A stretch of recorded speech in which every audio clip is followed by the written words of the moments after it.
Olá pessoal, hoje a gente vai aprender um pouquinho sobre o que são subanéis e extensões de corpos. Extensão de corpo também a gente vai usar o termo subcorpo em alguns momentos. Tá?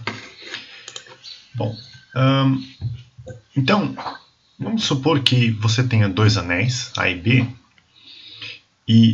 está contido em A e eles têm as mesmas operações. Tá?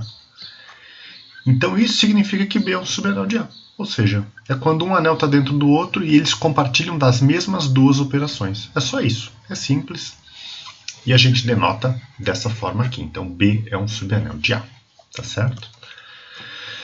Bom, por exemplo, né, a gente já sabe que, dado um anel A, o conjunto que só tem o elemento neutro da adição é também um anel. Então, como eles estão um dentro do outro com as mesmas operações, o conjunto com o elemento neutro da adição é um subanel do A. Além disso, o A é um subanel de A, né? Porque um está dentro do outro, eles têm as mesmas operações, certo? Bom, essa questão de ser um subanel, né? Ela parece ser muito inocente, né? Porque, beleza, qual é a importância de saber se um é subanel do outro e tal? O importante é que isso pode ajudar a gente na hora de fazer algumas contas. Basicamente é o seguinte, vamos supor que você tenha um anel e você tem um subconjunto desse anel que você quer saber se é um anel também, né? Então, você tem dois caminhos para fazer isso. O primeiro caminho é o caminho que a gente viu semanas atrás, que é demonstrar aquelas 6 propriedades de um anel. Mas agora, com essas definições de subanel, a gente consegue fazer essa conta muito mais rápida. Então, basicamente é o seguinte, suponha que você tem um anel e você tem um subconjunto dele. Então, esse subconjunto vai ser um anel também, ou seja, vai ser um subanel de A, se 3 coisas são verdadeiras. A primeira delas, se o elemento neutro do A está dentro de B, e ele vai acabar sendo o mesmo elemento neutro, do B também. 2, dados os dois elementos desse subconjunto, a soma de um com o oposto do outro que também está lá dentro. E 3, dados dois elementos ali dentro, o seu produto está dentro do B. Então tá vendo que para mostrar que esse B, né, que é só um subconjunto de A, ele também é um anel com as operações de A, você não precisa demonstrar aquelas 6 propriedades. Porque a associatividade, a comutatividade, a distributividade, elas já vêm automaticamente, sabe? Então, é melhor você seguir esse caminho, ou seja, você demonstra esses 3 itens e automaticamente então você tem que o B é um subanel de A, ou seja, o B é um anel, tá certo? Deixa eu fazer um exemplo para explicar melhor como que funciona. Então, olha só, nós temos aqui o conjunto dos números racionais e vamos pegar um subconjunto deles. Então, a gente sabe que os racionais é um anel, certo? Então, vamos definir o conjunto que eu vou chamar de Q, tá? Que é o conjunto das frações onde o numerador é par e o denominador é ímpar. Ok? Então, esse conjunto é um pedaço dos racionais, não são todos os racionais que estão aí dentro.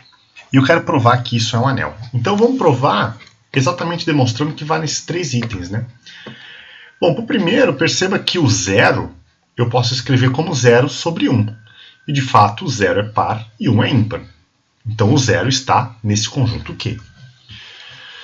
2, vamos pegar 2 frações. Então, eu peguei 2 frações nesse Q. Aí eu tenho que somar a primeira com o oposto da segunda, né? Aí eu aplico as regras dos racionais, eu sei como fazer a soma de frações. Aí eu tenho que confirmar se esse resultado está dentro do Q. Bom, perceba que, como essas 2 frações estão em Q, o numerador é par, ou seja, A e C são par.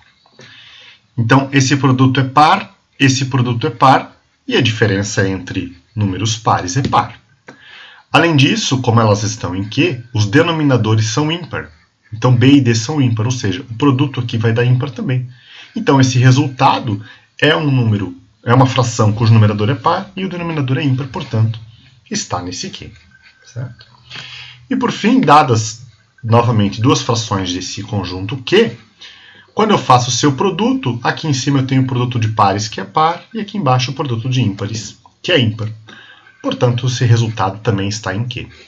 Então, esse subconjunto dos números racionais ele satisfaz as três propriedades, ou seja, ele é um subanel dos racionais, ou seja ainda, o Q é também um anel. Então o Q é um subanel dos racionais e é também um anel. Okay? Tem mais alguns exemplos. Por exemplo, o conjunto dos números inteiros pares é um subanel dos inteiros. Ele é um anel. De fato, o zero é par, a soma de um número par com o seu oposto também vai dar par. O produto de pares é par, então isso aí não é difícil de fazer essas demonstrações. Façam, aliás. De maneira geral, os conjuntos n vezes z são sempre subanéis dos inteiros, eles são anéis comutativos, aliás, eles não têm divisores de zero, tá bom? Vocês podem tentar demonstrar também. E também dá para demonstrar que se A divide B nos números inteiros, então BZ é um subanel de AZ. Isso também não é muito difícil. Está tudo feito nas notinhas de aula, mas é bom vocês tentarem fazer e demonstrar também, tá? Mais um exemplo, alguns exemplos. O conjunto das funções reais contínuas é um subanel do conjunto das funções reais. O conjunto das matrizes 2 por 2 com coeficientes reais diagonais é um subanel das matrizes 2 por 2 reais. Tá? E por fim, para a gente definir o que é um subcorpo ou extensão de corpo, é praticamente a mesma coisa, né? Ou seja, quando você tem um corpo dentro do outro. Então, assim, digamos que você tenha o A um corpo e você tem um subconjunto de A, né, com pelo menos dois elementos.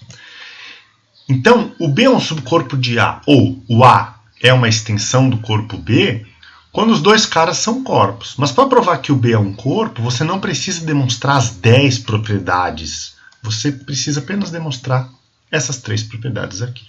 Nas notas de aula está demonstrado a equivalência, ou seja, que tanto faz de fato você demonstrar as 10 propriedades de corpos ou apenas essas 3 propriedades aqui, tá bom? Até a próxima.